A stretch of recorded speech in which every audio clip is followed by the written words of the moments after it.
اور کہا جائے کہ بھائی تم نے یہ کام کیوں کیا بول کے سوال ہو گیا تو ختم، ہلاک ہو گیا، فنا ہو گیا۔ بات سمجھ میں آئی؟ تو وہ آیت کا وہ معنی ہے۔ آیت کا معنی آپ علیہ السلام بیان فرمائے نا، ویسے آیتوں کا معنی نبی علیہ السلام جو بیان فرماتے ہیں، جو تفسیر کرتے ہیں، اسے کہتے ہیں تفسیر القرآن بالحدیث۔ اسے کیا کہتے ہیں؟ تفسیر القرآن بالحدیث، قرآن کی تفسیر حدیث شریفہ سے۔ ایک تو پہلا مقام کیا؟ قرآن کی تفسیر قرآن سے، اور دوسرا معنی کیا؟ قرآن کی تفسیر حدیث شریفہ سے۔ قرآن کی ساری آیتیں نبی علیہ السلام بیان فرمائے۔ نبی علیہ السلام جو ہے وہ شاری ہے قرآن، اسی لیے قرآن آپ پہ نازل کیا گیا ہے نا۔ نماز اللہ تعالیٰ نے قرآن میں حکم دیا، اقیموا الصلاۃ، نماز قائم کرو۔ اب نماز کیسے قائم کریں گے؟ کھڑے ہو جانا کیا صحیح ہے؟ سیدھے کھڑے ہو جانا یہ نماز ہے کیا؟ نہیں، اللہ کے نبی نے فرمایا یہ نماز نہیں، سیدھا کھڑا ہو جانا صرف نماز نہیں، یہ ارکان نماز ہے۔ نماز کا طریقہ یہ ہے کہ آدمی قیام کرے، رکوع کرے، سجدہ کرے، قعدہ کرے، جلسہ کرے، قرات کرے، اور فلاں تسبیحات کو پڑھے، اتنی رکعتیں پڑھے، اور اس طریقے سے پڑھے۔ یہ جو تفصیل بیان فرمائی، اللہ نے فرما دیا اقیموا الصلاۃ، نماز قائم کرو، لیکن یہ تفصیل بیان کرنے والے سرکار دو عالم صلی اللہ علیہ وسلم لوگوں کو بہت گمراہ کرتے ہیں۔ معلوم کیوں؟ آج کل نئے فتنے، نئے فرقے گمراہ کرنے کے لیے بول کے نکلے، بہت گمراہ کیا جاتا ہے لوگوں۔ ابھی پرسوں چنئی سے ایک فون آیا، فون میں کیا بولتے ہیں، حضرت بعض احباب ہیں، بعض مسلمان ہیں، بڑا پریشان کرتے ہیں۔ وہ کہتے ہیں کہ بھائی قرآن تو اللہ آسان کر دیا، ہمیں حدیث کی کیا ضرورت ہے؟ نعوذ باللہ، اللہ حفاظت فرمائے۔ وہ کہتے ہیں قرآن تو اللہ نے آسان کر دیا، قرآن اللہ کی کتاب ہے، منزل من اللہ ہے، وَلَقَدْ يَسَّرْنَا الْقُرْآنَ، اللہ خود قرآن میں فرماتے ہیں کہ ہم نے قرآن کو آسان کیا۔ قرآن آسان ہے تو آسانی سے ہمیں پڑھ لیں گے، حدیث کی کیا ضرورت ہے؟ لوگوں کو گمراہ کرنے کے طریقے ہیں۔ حدیث کے بغیر تو قرآن سمجھا ہی نہیں جا سکتا، اس لیے کہ قرآن جو نازل کیا گیا وہ ہم پر نازل نہیں کیا گیا، وہ نبی علیہ السلام پر نازل کیا گیا، اور قرآن کا معنی اور مطلب ہم کو بیان نہیں کیا گیا، بلکہ کس کے سامنے بیان کیا گیا؟ نبی کے دل میں بات ڈالی گئی، قرآن کے معنی کی، قرآن کے تفسیر کی، اس کے تفصیل کی، اور اس کے وضاحت کی جو بات ڈالی گئی، جو وحی نازل کی گئی، وہ نبی علیہ السلام پر نازل کی گئی، اور آگے نبی کو حکم دیا گیا لِتُبَيِّنَ لِلنَّاسِ، آپ پر ہم نے جو قرآن نازل کیا اس لیے نازل کیا کہ تاکہ آپ لوگوں کو بیان کریں۔ آپ کیا کریں؟ لوگوں کو بیان فرمائیں۔ نبی کی ذمہ داری دی گئی، بھائی نبی کو بتایا گیا بیان کرو قرآن کو، ورنہ تو حدیث کے بغیر تو کوئی سمجھا نہیں جا سکتا، قرآن کا ایک لفظ سمجھنا دشوار ہے۔ اقیموا الصلاۃ کیا سمجھ میں آئے گا؟ بولو، سیدھا کھڑے ہو جاؤ۔ آتوا الزکاۃ، زکات دو، قرآن بول دیا، اور اس کی تفصیل کیسے معلوم ہوتی؟ زکات کسے کہتے ہیں؟ زکات کا معنی کیا ہے؟ اصطلاحی معنی کیا ہے؟ شرعاً زکات کو کیا کسے زکات کہا جاتا ہے؟ اور اس کا نصاب کیا ہے؟ کسے دیا جائے؟ کون دے؟ مصرف کیا ہے؟ یہ کیا چیزیں ہیں؟ یہ ساری تفصیلات کون ہم کو بیان کرتے؟ بھائی نبی علیہ السلام ہی نہ بیان کر سکتے؟ عائشہ فرماتی ہے کانا خلقہ القرآن، نبی کے اخلاق تو قرآن تھے، نبی تو گویا کہ چلتا پھرتا قرآن تھے، وہ اپنی زندگی کے ذریعے، اپنے اقوال کے ذریعے، اپنے افعال کے ذریعے، اپنے اعمال کے ذریعے آپ علیہ السلام نے قرآن کو سمجھایا۔ سمجھانا مقصود بھی تھا، حدیث کے بغیر کچھ بھی نہیں سمجھا جا سکتا، بیکار کی باتیں، واہیانہ باتیں اللہ تبارک و تعالیٰ اپنے کلام میں جا بجا کہتا ہے نبی کی اطاعت کرو، اطیعوا اللہ و اطیعوا الرسول۔ اللہ کیا فرماتے ہیں؟ اللہ کی اطاعت کرو، رسول کی اطاعت کرو، نبی علیہ السلام جو دے اس کو لے لو، اور جس سے منع کریں اس سے رک جاؤ۔ قرآن کہتا ہے، قرآن کی آیت ہے ما آتاکم الرسول فخذوہ وما نہاکم عنہ فانتہوا، ہے نا. نبی علیہ السلام جو تمہیں دیں اس کو لے لو، اور جس سے منع کریں اس سے کیا کرو گے؟ اس سے رک جاؤ. یہ قرآن کہتا نا. اور اللہ کے نبی نے فرمایا میں نے تمہارے درمیان دو چیزیں چھوڑ کر میں گیا ہوں، جب تک تم ان کو تھامے رہو گے تم ہلاک نہیں ہو سکتے. ایک کتاب اللہ اور دوسری سنت رسول. اللہ کے نبی فرماتے ہیں کلام اللہ اور سنت رسول پہ جب تک آدمی رہے گا تب تک وہ ہلاک و برباد نہیں ہوگا. کسی ایک کو چھوڑ دیا تو اس کی ہلاکت اور اس کی بربادی یقینی ہے. اور لوگوں کو برباد کرنے کے لیے اور لوگوں کو گمراہ کرنے کے لیے یہ حدیث سے پھرا پھیرا جاتا ہے. جھوٹے نعرے، غلط بیانات، غلط قسم کی باتیں کہہ کر لوگوں کے ذہن بتائے جاتے ہیں. حدیث کے بغیر تو سمجھنا ہو ہی نہیں سکتا، نہ محال ہے. بہرحال میں کیا بتا رہا تھا، دوسرا ماخذ کیا ہے بھائی؟ تفسیر ہے. قرآن کا دوسرا ماخذ تفسیر ہے. اور تیسرا ماخذ کیا ہے؟ صحابہ اکرام کے اقوال ہیں. تفسیر القرآن باقوال الصحابتی. قرآن کی تفسیر کی جائے گی، کس سے کی جائے گی؟ صحابہ اکرام کے اقوال سے قرآن کی تفسیر کی جائے گی. ابن عباس رضی اللہ تعالیٰ عنہ ہیں، ان سے جو ہے کسی نے سوال کیا، حضرت دو آیتیں ہیں اور ہمیں سمجھ میں نہیں آتا. دو آیتیں ہیں اور ہمیں سمجھ میں نہیں آتا، ذرا اس کے تعلق سے جو ہے آپ ہمیں بتائیں. ایک آیت میں فرمایا وَلَا يَكْتُمُونَ اللَّهَ حَدِيثًا، وَلَا يَكْتُمُونَ اللَّهَ حَدِيثًا، اللہ سے کوئی بات چھپا نہیں سکتے. یہ قرآن میں ہے نا. اللہ کیا فرماتے ہیں؟ لا یکتمون اللہ حدیثا، اللہ سے کوئی بات چھپا نہیں سکتے. ایک طرف تو یہ بات ہے نا، یہ بیان کیا گیا. دوسری طرف ایک دوسرے مقام میں قرآن میں ذکر کیا گیا، بیان کیا گیا ربنا ما کننا مشرکین. مشرکین قیامت کے دن کھڑے ہو کر کہنے لگیں گے اے اللہ ہم نے شرک نہیں کیا. جھوٹ بولتے ہیں، چھپاتے ہیں نا اپنے شرک کو. اللہ سے کیا کرتے ہیں؟ چھپاتے ہیں نا. اور کیا کہتے ہیں اللہ کے سامنے کھڑے ہو کر؟ ما کننا مشرکین، اے اللہ ہم نے شرک نہیں کیا. چھپاتے ہیں اپنے شرک کو، حالانکہ اللہ فرماتے ہیں وہ کوئی چیز اللہ سے چھپا نہیں سکتے. اور یہاں دوسری جگہ بیان کیا گیا کہ وہ اللہ سے اپنے شرک کو چھپاتے ہیں. یہ دو باتیں ہیں، ہمیں باتیں سمجھ میں نہیں آئی. یہ دو آیتیں، اس کی وضاحت ہم کو معلوم نہیں ہوتی ہمارے عقلوں کے اعتبار سے، ورنہ تو ان کے درمیان جو ہے کوئی تضاد یا تعارض آیتوں میں نہیں ہوتا ہے. آیتوں میں کوئی ٹکرار نہیں ہوتا ہے. ہمارے ناقص ذہن میں یہ باتیں آ جاتی ہیں کہ یہ ہو سکتا ہے. تو ابن عباس رضی اللہ تعالیٰ عنہ سے پوچھے تو حضرت نے فرمایا کہ دیکھو مشرکین ابتداءً جب ان کو اللہ کے سامنے کھڑا کیا جائے گا تو ابتداءً وہ اللہ کے سامنے کہنے لگیں گے اے اللہ ہم نے شرک نہیں کیا. چھپانے لگیں گے.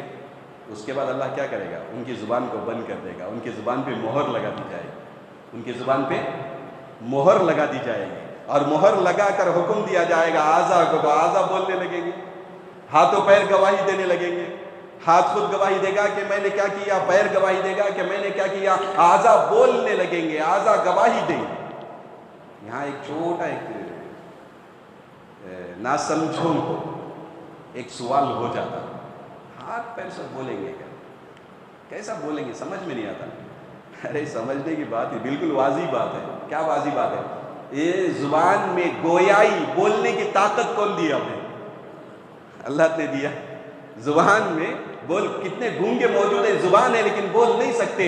بولنے کی طاقت، قوت گویائی کس نے دیا؟ اللہ نے دیا ہے. تو اللہ ہاتھ و پیر کو قوت گویائی نہیں دے سکتا کیا؟ یقیناً دے سکتا ہے. اللہ ہاتھ و پیر کو قوت گویائی دے گا، بولنے کی قوت دے گا تو وہ بولنے لگیں گے اللہ تبارک و تعالیٰ کے سامنے. اب اس کے بعد کیا ہوگا؟ وَلَا يَكْتُمُونَ اللَّهَ حَدِيثًا، وہ اللہ سے کوئی بات چھپا نہیں سکتے. پہلے تو چھپا رہے تھے، پھر مہر لگا دیا گیا، اور لگانے کے بعد اب کیا ہوگا؟ گواہی دیں گے تو اللہ سے کیا نہیں کر سکتے؟ کوئی چیز چھپا نہیں سکتے. یہ تفسیر ہے. یہ تفسیر کس نے کی؟ حضرت عبداللہ ابن عباس رضی اللہ عنہما، جو مفسر قرآن کہے جاتے ہیں. صحابہ اکرام میں مفسر قرآن ہونے سے وہ معروف ہیں. انہوں نے یہ تفسیر فرمائی. اسی لیے کہتے ہیں کہ تیسرا ماخذ تفسیر القرآن باقوال الصحابتی. تفسیر القرآن بالقرآن، تفسیر القرآن بالاحادیث و تفسیر القرآن باقوال الصحابہ، یہ تین میں کسی کا اختلاف نہیں، پکی بات ہے۔ اور بات کیا، اور تین ہے بعض لوگ اختلاف کرتے ہیں دوسری بات ہے، جیسے تفسیر القرآن باقوال التابعین، صحابہ کے بعد آنے والے تابعین ہیں نا، ان کے اقوال سے قرآن کی تفسیر کرنا۔ چوتھا، تفسیر القرآن بلغت العرب، عرب کی ایک لغت ہوتی، ہر زبان کی ایک لغت ہے، ڈکشنری ہے، ویسا قدما کی عرب کی جو ہے ہر لفظ کے لیے بعض استدلال کرتے ہیں، دلیل پکڑتے ہیں، عرب کے قدیم اشعار کو رکھ کر، ان کی لغت کو رکھ کر استدلال کیا جاتا، دلیل پکڑا جاتا ہے۔ تو یہ ایک ماخذ ہے، یہ کیا ہے، یہ بلغت العرب، پانچ ہو گئے۔ اور چھٹا ہے تفسیر القرآن بعقل سلیم، عقل سلیم جسے اللہ نے دی ہے اس کے ذریعے بھی قرآن کی تفسیر کی جاتی، ہوا نہ ہو، خواہشات نفس نہ ہو، ہوائی اپنی نفسانی تفسیر نہیں، نفسانی تفسیر کرنے والے کو اللہ کے نبی بتاتے ہیں فَلْيَتَبَوَّأْ مَقْعَدَهُ مِنَ النَّارِ، وہ اپنا ٹھکانہ جہنم میں بنا لے۔ نفسانی اپنی طرف سے ہوائی اپنے خواہشات کے مطابق کوئی تفسیر کر دیا، جیسے آج کل باطل فرقے کرتے نا، کرتے رہیں گے، ان کے لیے اللہ کے نبی فرماتے ہیں فَلْيَتَبَوَّأْ مَقْعَدَهُ مِنَ النَّارِ، وہ اپنا ٹھکانہ کہاں بنا لیجیے، جہنم میں اپنا ٹھکانہ بنا لے، اللہ ہماری حفاظت فرمائے۔ تو بہرحال یہ ماخذ 6 ماخذ ہیں، ان میں سے 3 تو متفق علیہ ہیں جس میں کسی کا اختلاف نہیں، قرآن کی تفسیر ان چیزوں سے کی جاتی ہے، یہ بنیادی چیزیں ہیں۔ بات سمجھ میں آ گئی؟ ٹھیک ہے، اب یہاں سے ہمیں ایک دوسرا قدم جائے، قرآن کی حفاظت۔ نبی علیہ السلام کے زمانے میں قرآن احساس تھا کیا؟ کتابی شکل میں۔ آج ہمارے ہر ایک کے ہاتھ میں کتابی شکل میں قرآن موجود ہے۔ نبی کے زمانے سے لے کر ہمارے زمانے تک جو آیا، کئی ادوار گزرے، کئی زمانے گزرے، تو ان زمانوں میں قرآن کی کیا حالت رہی؟ نبی کے زمانے میں قرآن کی حفاظت کیسے کی گئی؟ پھر اس کے بعد کتابی شکل کون دیے؟ پھر اس کے بعد اس کو کیسے جمع کیا گیا؟ اور اس کی مختلف قراتیں، کتنی قراتیں ہیں اور کیا قراتیں جائز ہیں، کیسا پڑھا جا سکتا ہے، یہ ساری تفصیلات اور بڑی تاریخ یہ جاننا بہت ضروری ہے۔ اس کو شروع سے آخر تک انشاءاللہ ایک ہی ساتھ بیان کریں، آدھا آدھا بیان کرنے کے بعد جو ہے وہ رہ جائے گی۔ 2 چیزیں ہیں، ایک ہے حفظ، ایک ہے حفظ اور ایک ہے کتابت، لکھنا۔ یہ 2 طریقوں سے قرآن کی حفاظت نبی علیہ السلام کے زمانے سے جاری ہے۔ یہ بات ہم چھوٹی سی یعنی ابتداءً ہم اس کو مقدمات کے طور پر ہم اس کو جان لیں کہ قرآن کی جو حفاظت نبی علیہ السلام کے زمانے میں تھی، وہ حفظاً بھی تھی، کتابتاً بھی تھی، لکھا بھی گیا، نبی کے زمانے میں قرآن لکھا گیا، اس میں دلائل موجود ہیں، اور حافظہ تو اللہ کی بنا، صحابہ اکرام کا حافظہ اس کا کوئی مقابلہ نہیں کر سکتا، اس کا کوئی ٹکر نہیں کر سکتا۔ اللہ تعالیٰ نے چن کر ایسے صحابہ کو دیا، اس لیے کہ اس قرآن کو قیامت تک رکھنا ہے، اس لیے اللہ نے ایک ایسا نظام بنایا، صحابہ اکرام بھی منتخب ہے اللہ کی جانب سے، اور اس دین پر عمل کرنے والے، اس دین کی خدمت کرنے والے علماء، صحابہ اکرام کے بعد تابعین، تبع تابعین، ائمہ دین، علماء اکرام، یہ سب اللہ کی جانب سے منتخب ہیں، اپنی قرآن کی احادیث کی حفاظت کرنے کے لیے اللہ نے لگایا ہے ان لوگوں کو، صحابہ کو چن کے، بلند پایا نفوس ہے صحابہ اکرام کے، ان کو چن کر اللہ نبی علیہ السلام کی صحبت عطا کیا۔ ان کا حافظہ کیسا تھا؟ بلا کا حافظہ، میموری پاور ہے نا، قوت، طاقت، عجیب انداز سے، اس کا کوئی ثانی نہیں ہو سکتا کسی قوم، اس طرح کا تھا۔ انشاءاللہ مثالوں کے ساتھ بات بیان کی جائے گی، آپ مستقل انشاءاللہ جو ہے پورے اہتمام کے ساتھ آپ شریک ہوں، اور اپنے ساتھیوں کو، دوسرے احباب کو بھی آپ لے آئیں، تاکہ کار خیر میں جو ہے وہ دوسروں کے کار خیر کے لیے ہم ذریعہ اور سبب بن جائیں۔ اللہ تعالیٰ سے دعا ہے کہ اللہ ہمیں قرآن پہ عمل کرنے کی، نبی علیہ السلام کے احادیث کو سمجھنے اور اس پہ عمل کرنے کے اللہ ہمیں توفیق عطا فرمائے۔ آمین۔ وآخر دعوانا ان الحمد للہ۔